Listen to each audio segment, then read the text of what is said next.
On December 9, there was a clash between soldiers of India and China that brought back memories of a similar incident in Galwan in 2020, which led to the death of 20 Indian soldiers besides that of the People's Liberation Army, that is, the PLA. On the morning of 9 December, over 200 PLA soldiers armed with spiked clubs with nails on them, monkey fists and taser guns tried to cross over the LAC in Yangtse, that is one of the mutually recognized disputed areas in the northeast. Imagine two nuclear-powered countries ending up in a physical street-style free-for-all clash where crude weapons are used. Incidentally, Yangtse is an area that the Indian Army had occupied in response to the Chinese intrusion in Chu in 1987. Sources in the defense establishment said that Yangtse fell within India's claim lines but was never occupied till 1987.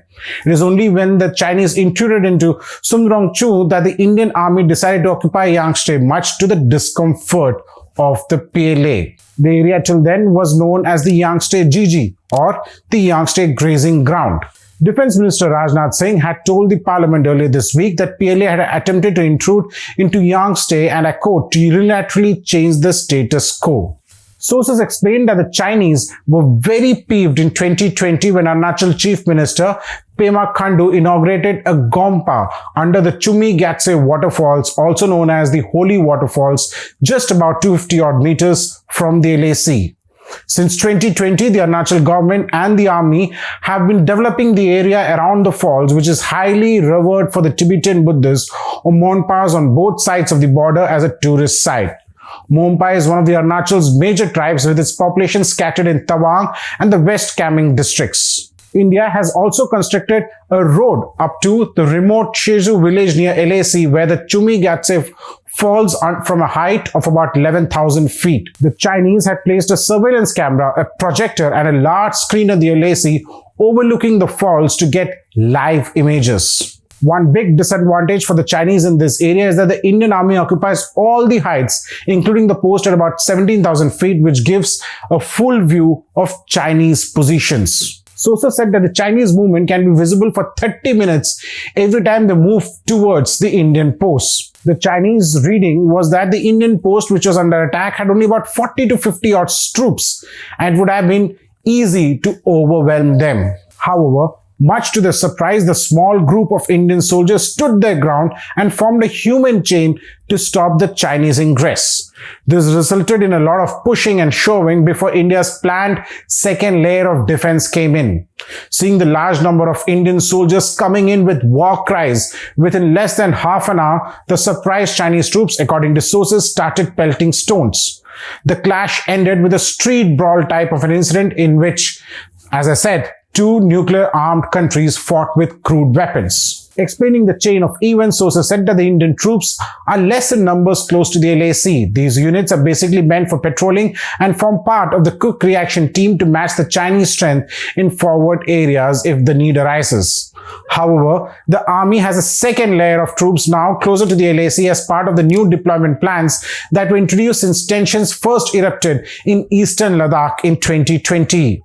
While over 24 Indian soldiers suffered injuries, including broken bones, sources said that the Chinese suffered more, as some of them were medically helped by the Indian Army troops. They pointed out that Yangtse is a sore point for the Chinese and this incursion attempt happens every year, usually in September-October period. However, this year, it was late and happened on December 9th.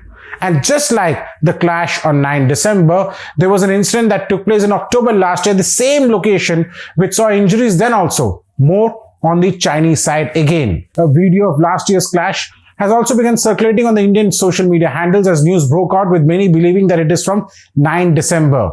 Incidentally, it is the same battalion of the Indian Army which was involved in both the incidents. Both India and China have carried out large-scale deployment of troops and equipment along the LAC as tensions rose in May 2020, with the PLA troops attempting to change the status quo in eastern Ladakh. The Print had earlier reported that India is ramping up its infrastructure in Arunachal Pradesh to counter an aggressive China. This included speeding up work on new tunnels that provide all-weather connectivity to critical border areas, to building new road access, bridges, forward helicopter bases, and underground fortified ammunition storage. After 7 decades of dithering on establishing border connectivity in the northeast, India has initiated a massive infrastructure building, the showpiece of which is the Arunachal Frontier Highway that will run through the entire McMahon line. While the clash is yet a reminder of how tense the LAC is, top sources in the defense establishment said that they see this as a standalone incident and not something that is part of a larger strategy. They said that contrary to reports, the Chinese buildup in this area has not been alarming. Elsewhere along the LAC, the PLA has continued to build up infrastructure, notably building a bridge across the Torsa Nala and improving roads leading to Jampheri Ridge at the junction of Bhutan, China and India. Efforts to build a similar road through the Dokala Pass had sparked off the Doklam crisis in 2017. Even though China and India have been engaged in efforts to disengage troops since the Galwan clash, the PLA has sought to assert its territorial claims by force in several areas. For The Print, this is Snehesh Alex Philip. Do subscribe to our Print's YouTube channel for more such videos.